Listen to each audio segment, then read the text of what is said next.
Bonjour, voici une petite vidéo pour vous faire une petite démonstration des bases du polyéditable. À LW, je passe en plein écran et je vais m'amuser à construire une chaise. Donc, dans un premier temps, je vais construire une boîte qui sera en fait le plateau de ma chaise. F4 pour voir les arêtes et je vais lui donner une segmentation un peu plus importante.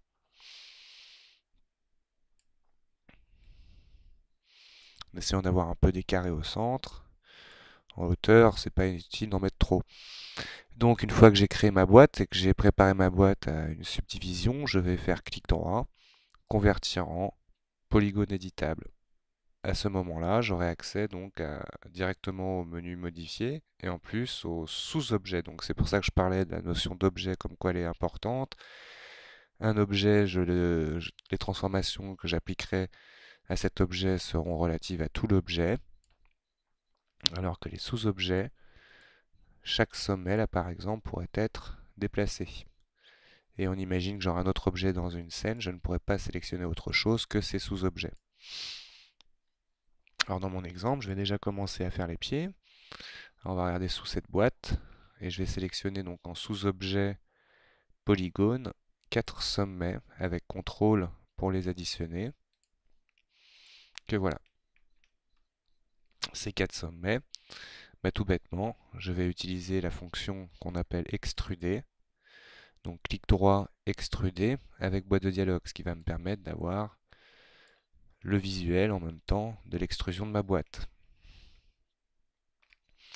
On aurait pu rajouter ensuite, par exemple, les sommets du haut, les surfaces du haut.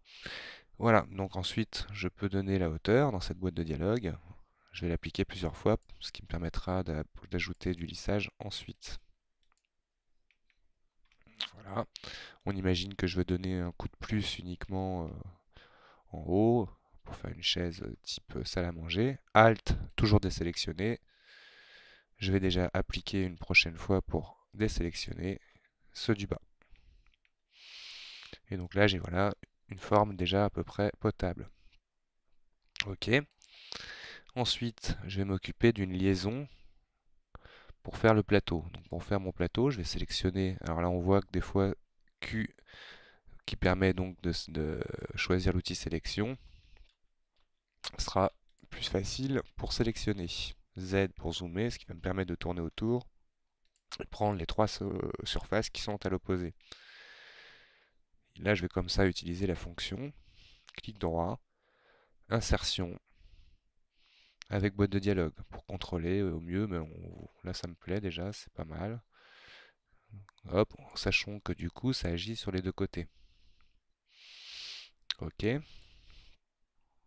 je vais supprimer ces surfaces pour pouvoir après en mode bordure. Donc une bordure c'est une ligne de surface ouverte. Je vais sélectionner ces deux bordures et là nous avons un outil qui est super puissant aussi qui s'appelle pont. Le pont, si je faisais directement pont, il relierait automatiquement mes surfaces. Nous avons la fonction boîte de dialogue, donc les paramètres qui me permettront d'ajouter des segments. On va essayer d'être voilà, à peu près dans la même logique qu'avant. On a la possibilité d'y faire un effilement,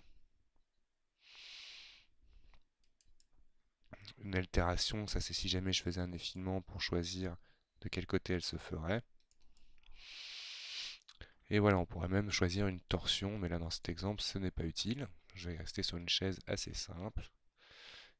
Que voilà, on pourrait dire déjà très facilement j'ai construit un volume à partir d'extrusion, d'insertion de surface, supprimer des surfaces pour ensuite connecter ces bordures avec la fonction pont en paramètres. Voilà la première apparence G pour masquer la grille là, qui ne me sert à rien. Je vois donc déjà que très facilement on peut modéliser.